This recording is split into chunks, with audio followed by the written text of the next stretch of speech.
Oh, hey Ned, how are you, man? I'm doing well. How are you? Yeah, I'm good. I'm good. Are you relaxed now? You're in your room and settled down. Do you feel?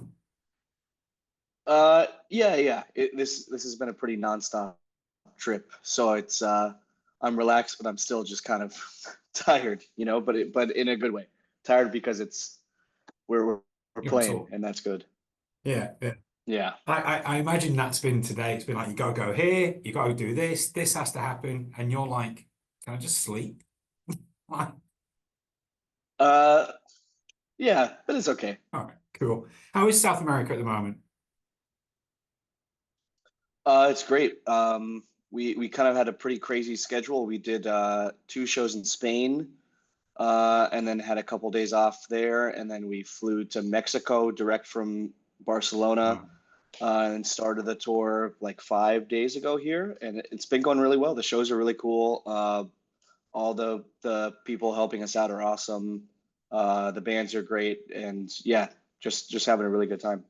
Nice, nice, nice, nice. They do say, I've never been to South America, but they do say that the crowds down there are they're a little bit more chaotic, a little different. Do you find that? I think people are just excited here.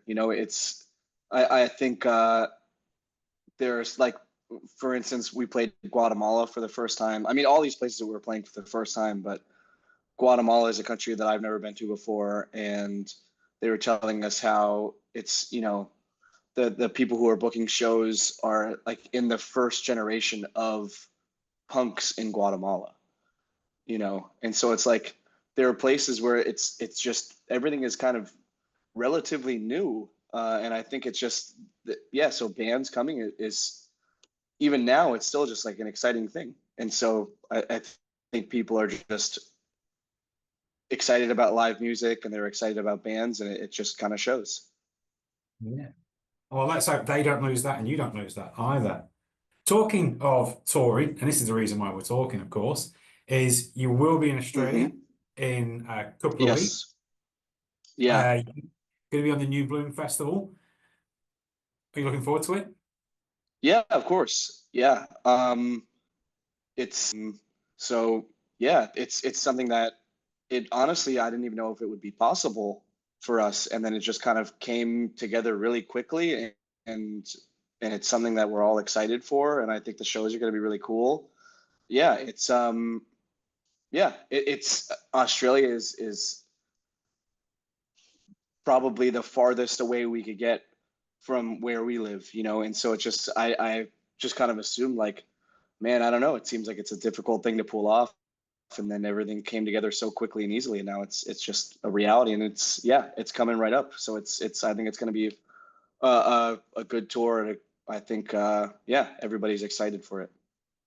Excellent. Does it blow your mind every once in a while that you are from so far away and that the music that you create that's obviously personal to you then transcends countries and literally to the corners of the globe? Yeah, it's I mean, the fact that anybody has ever listened to anything that I've made is kind of mind blowing to me. Like I'm fortunate enough to have an older brother who got into. He's 7 years older than me, and he got into punk when he was a teenager. So I was exposed to it at a very young age, and I think his being in a band made it seem very possible for my brother and myself and our friends to that we could do bands. It's just like it just seemed like yeah, this guy that we know, he's playing in bands, he's doing all this stuff, but at the same time, it still felt so small. It still felt like he's playing in bands, but he is, it's like only the local scene matters. Only like, okay, and now we're going a little bit further and a little bit further. And it's just always felt like still connected to this original thing that we understood in a weird way, and going across, oceans, into different continents, into different hemispheres, all these things is like never even conceived of that as a young person playing music. It's like the other parts of it made sense to me. That seemed like almost logical. But this kind of stuff, yeah, it's like I never thought that we would be, you know, going anywhere else besides New Jersey, you know, like, so all these other things is, yeah, it's kind of like hard to wrap my head around at times. Yeah, it would be. Um, Talking of the music, so as Glitterer, you've just released your third album, but it's the Hmm. first album of a band. So written, recorded, performed as a band. As somebody who then did the whole journey yourself, how did you feel giving up some control to the other guys? Honestly, I think it was very easy to give up control. For me, I never really conceived of the band as a solo project, you know, quote unquote. I always just kind of said it was a band with one member, you know. I've been in bands way longer than I ever played music by myself. And I do think part of it at the beginning, I wanted to prove to myself that I could write a song on my own. But then kind of coming into it, it's like the thing that I like the most about playing music is playing with other people and kind of working towards a singular goal as a unit. You know, like that's the most rewarding thing about it, in like terms of the creative aspect of it. You know, and so when it kind of when the shift happened, which was really around the pandemic, because it was toying with the idea beforehand, played a couple shows, had a couple practices with some people, and then the pandemic hit, and I went back to just kind of practicing by myself, and I was like, this is way too much to handle at this time. It's like when music comes back, if it ever comes back, I was like, have to play with other people. Like I can't be by myself anymore. Like this is too much. And so when we kind of arrived at that point, it was, yeah, it's just everything kind of happened naturally. Just played with people that were around, that were, we were all friends and just had similar interests, and it was just returning to the thing that I have always known, and that was a pretty easy transition. You say friends, wasn't one of them your boss at work? Oh, Yeah, really? yeah, Yeah. yeah. Um, I mean, we were friends before she was my boss, but yeah, she she uh, she was my boss. That's right. Yeah. I don't work there Hey, anymore, so it's not a workplace conflict anymore. okay. It's the whole phoning sick the next day. Oh, I'm really tired from a gig last night. Well, it's that thing. Yeah, She's yeah, like, yeah, yeah. so am I. Yeah. I mean, on the album as well, Rationale. Um, Man, that's a quick album. Was it 12 songs in 21 minutes?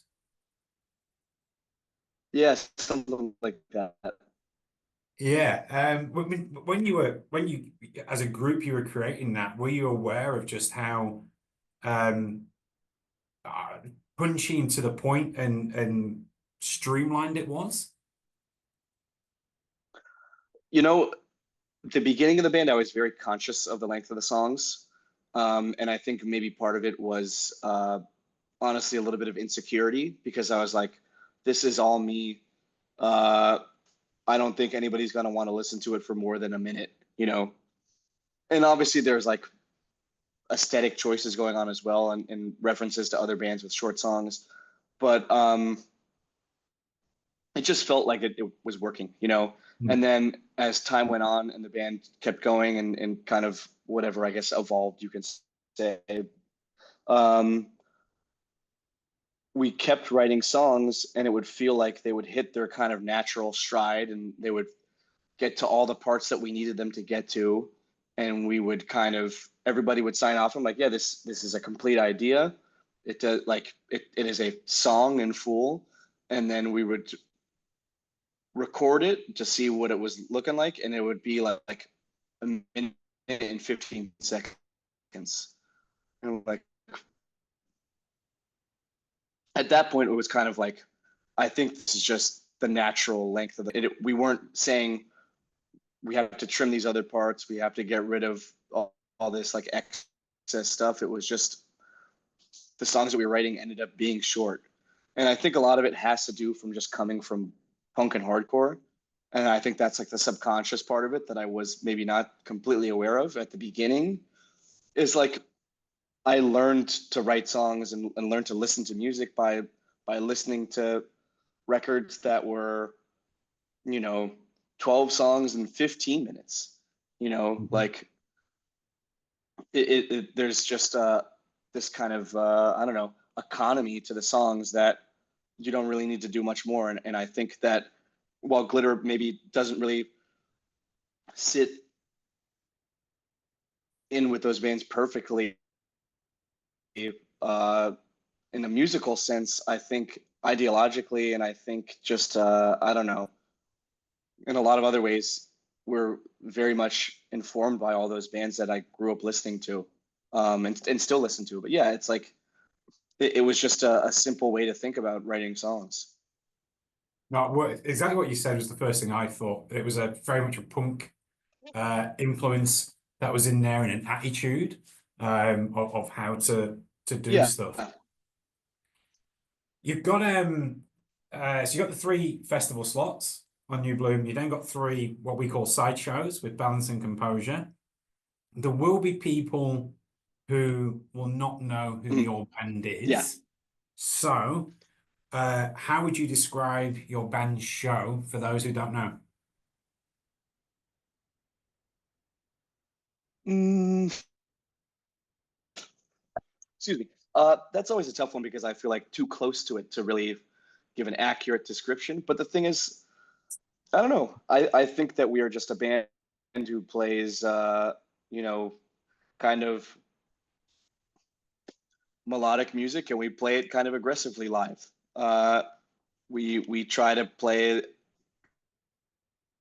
as loud as we can. We we play the songs with, I don't know. It sounds corny to say, but with like we mean it with feeling.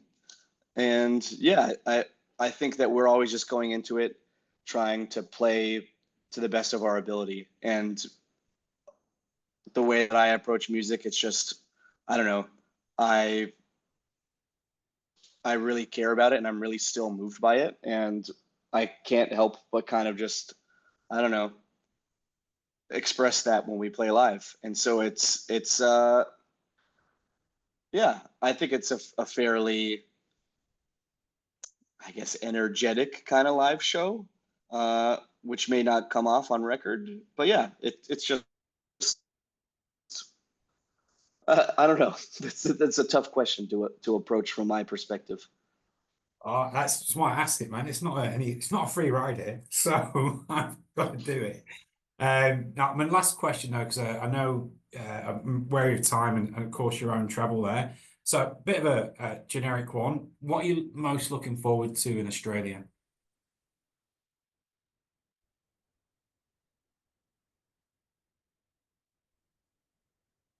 Um, Honestly, I'm just looking forward to playing to a generic question, but it's that's what I care most about. Like obviously, I'm excited to travel. I'm excited to see new things that I haven't seen before, see some friends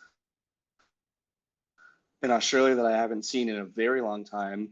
Um, but the thing that I care about above everything is playing, and to have the opportunity to play music. Now, I think your bandwidth's saying your bandwidth's a bit low, but it's my 15 minutes is up anyway. So, look, thank you very much for your time, Ned. We'll hopefully see you in Adelaide, which is where I am, in the 14th of March, I believe. Have a great time in Australia, and I'll let Tiana take over now.